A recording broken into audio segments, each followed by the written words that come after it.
ஒரு பசுமையான சிறிய கிராமத்தில் ஒரு அன்பான பாட்டியும் அவளது பேத்தி மீனாவும் வாழ்ந்து வந்தனர்.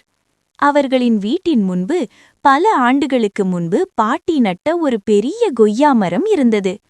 ஒவ்வொரு காலையிலும் மீனா மகிழ்ச்சியாக ஓடிவந்து, பாட்டி, எனக்கு ஒரு கொய்யாப்பழம் வேண்டும் என்று கேட்பாள்.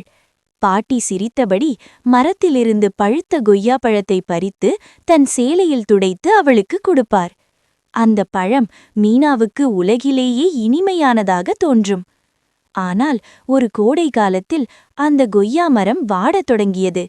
இலைகள் உலர்ந்தன, பழம் எதுவும் வரவில்லை. பாட்டி, ஏன் கொய்யா பழம் இல்லை என்று மீனா கவலையுடன் கேட்டாள். பாட்டி மெதுவாக சொன்னார், மரம் வயதாகிவிட்டது கண்ணே, மனிதர்களைப் போல இதற்கும் பராமரிப்பு தேவை. அந்த நாள் முதல் மீனா தினமும் ஒரு குடம் தண்ணீர் எடுத்து வந்து மரத்தின் வேர்பகுடியில் ஊற்றினாள். வளர மரமே, நானும் பாட்டியும் காத்திருக்கிறோம் என்று அன்பாக பேசுவாள். சில நாட்களில் மழை பெய்தது. மரத்தில் புதிய இலைகள் முளைத்தன, சிறிய கொய்யா பழங்கள் தோன்றின. முதல் பழுத்த கொய்யா பழம் வந்த நாளில் மீனா அதை கவனமாக பறித்து பாட்டியிடம் கொண்டு வந்தாள்.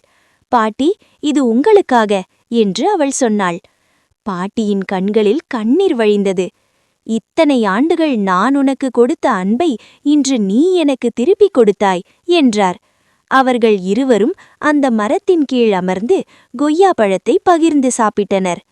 அன்பு கொடுத்தால் அன்பே திரும்பும், அதுவே வாழ்க்கையின் இனிய உண்மை.